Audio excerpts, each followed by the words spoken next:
Coming up on Mountain Bike Chronicles, we head to Windham, New York for the 5th World Cup of the season. And hook up with 17-year-old newcomer Troy Brosnan. Then we'll catch up with Kurt Sorge and his photographer Ralphie as they catch some snaps and discuss the evolution of photography.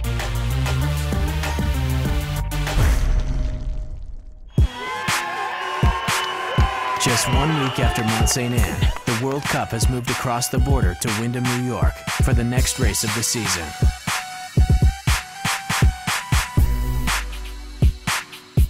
We join 17-year-old Troy Brosnan. 5th round of the World Cup. Looking forward to it. Rained a little bit last night. Looks kind of muddy actually. He's last year's Junior World Cup champion and has just started to make an impact on the elite men's circuit. At Mount St. Anne, he had an amazing run and took an early lead, but ended up just off the podium in 6th place. He's now in 13th place overall on the tour, but Brosnan is not superstitious. It's lucky, it's my birthday. It's 13th of July. Boom. I'm feeling it. I'm feeling it good. We're in New York for the 5th Downhill UCI World Cup race of the year. The rankings are tight, and every point can be the difference between finishing the year on the podium and watching from the stands.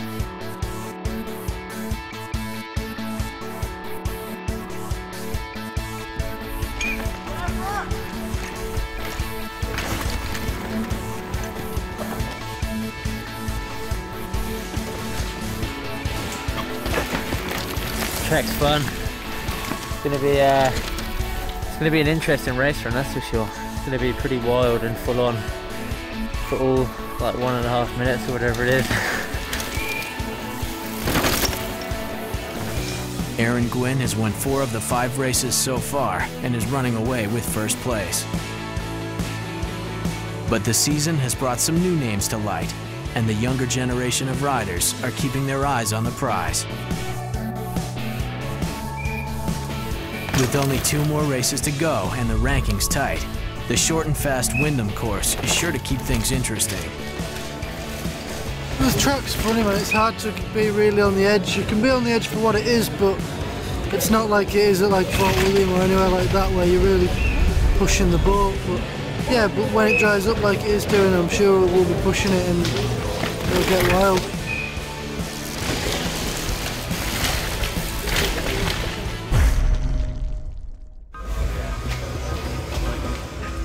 Morning. Morning. Today is Sunday, race day.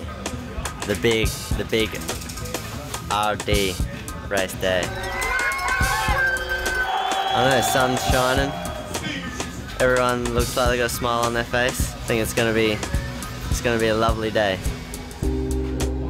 After yesterday's qualifying, Brosnan was sitting in 4th place, the highest position he has ever held. Qualifying 4th kind of got to me last night, and I went into bed and didn't get to sleep for probably an hour and a half, 2 hours, but doesn't really tax on me, so should be right. Probably get a little bit of sleep after practice and get into the vibe, go have a good run. Since the beginning, the evolution of mountain bike culture has revolved around magazines and the photographs inside them. Recent advances in technology have changed the game, and we've come to Nelson, BC to see how. We join rider Kurt Sorge and his photographer Ralphie. It takes a lot more than you really think to what goes into one shot. It takes lots of time to get out to the location. You gotta get there at the right time so the light's perfect, and a lot of hard work, but just work as a team and get it done. I really like shooting stills. It's just a different aspect of shooting than film. It's pretty cool to get just that one moment. It's great to shoot action sports because you can share a moment with an athlete like Kurt where he does something really cool, you know, like an awesome trick, and you capture that moment, and if you get it right and he's stoked and you're stoked, it's an awesome moment that you can both share for a long time. This would be kind of cool, eh? Yeah, when I first started shooting, I shot film for probably until 2007. I shot film. It's a difficult thing to learn. You have to really work at it. It's just shooting over and over and over, and then, you know, trying to really remember what your settings are and what you're doing in different types of light.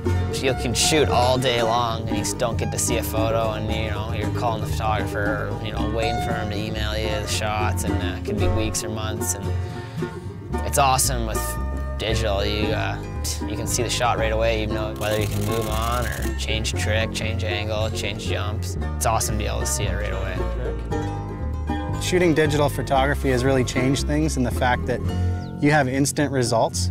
So when someone like Kurt hits his jump or whatever the shot's going to be, the shot is right there in front. You can come around, you can look at it, and we can both decide if it's what we're both looking for, and then we can kind of like discuss and really work on the shots together, which is pretty cool. I'm going to try one with the flash. I like working with Kurt because he gets really into like going through the shots with me, and you know, he looks at it and thinks, you know, maybe I could do this better or different, and we work together. It feels like more like a team, like we're working together, and that's kind of the fun of it, really. Shooting digital has really improved my photography, and I think it helps the riders too. It's huge to be able to see the photo right after you do the jump. You either know if you got it or you have to do it again. I get to watch some sick stuff go down, and I get to try and capture it with my camera and hope that it comes out worthy of representing what he can do. Windham is scorching, and the finals are ready to sizzle. It's been really good to ride, but it's getting faster, so it's going quicker and the trees are coming up quicker. It's pretty wild. It's like Star Wars out there, just stuff going by. South African Andrew Neethling is on the tour for his 8th season. Though consistent among the world's best, he's yet to finish on the podium.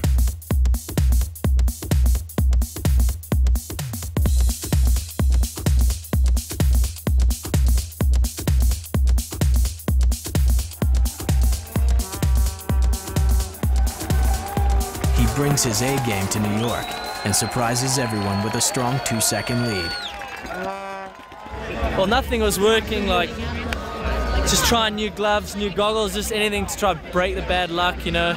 37-year-old Steve Pete is entering his 3rd decade as a downhill racer and remains a top qualifier. It's pretty cool riding in America. I used to really enjoy it back in sort of 90s, early 2000 racing in America, and it's a good feeling to be back. Yesterday I got way over the bars on a corner, just like, I didn't go over the bars, but I went over the front of the bike really hard. Sort of tweaked the hand up a little bit, and it hurt quite a bit. It's been sore ever since. The seasoned vet fights through the pain. With over 50 career podium finishes, he knows what it takes to get the job done.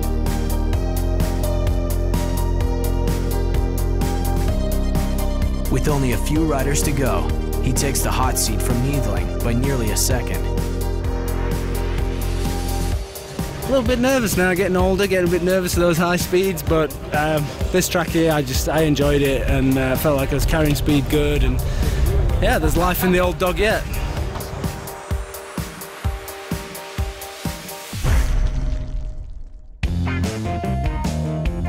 We join Brosnan on the morning of finals as he gets some last-minute practice in before his run.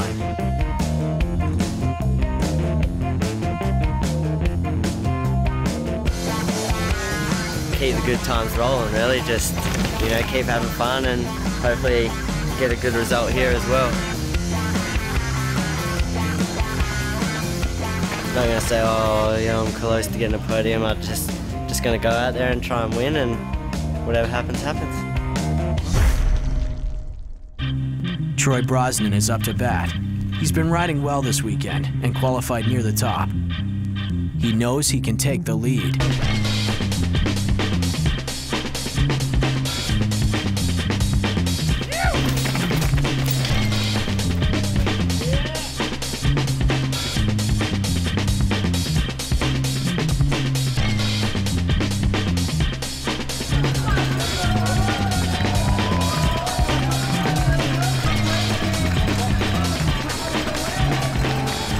gives it his all, but can't crack the podium.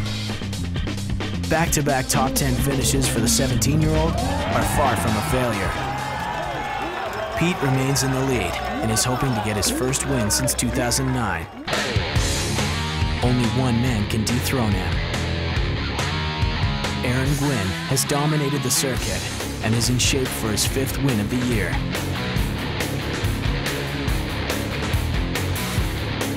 True to form, Gwynn goes all out once again with a commanding 2.5-second lead early into the course.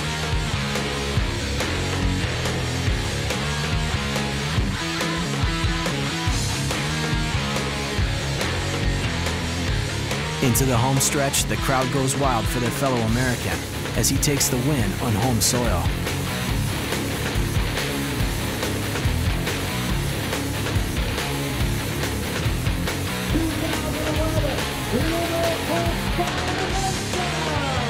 Leaving Steve Peat and Andrew Needling in 2nd and 3rd place. After Windham, Gwynn is continuing to dominate the standings, while Menard is in 2nd and Atherton is in 3rd. Next week on Mountain Bike Chronicles, we head to Whistler, BC for the first diamond stop of the FMB World Tour, Red Bull Joyride. We follow Whistler local Brandon Semenuk as he tries to keep his overall World Tour lead. And we head to the foam pit and check out how athletes train to take their riding to the next level.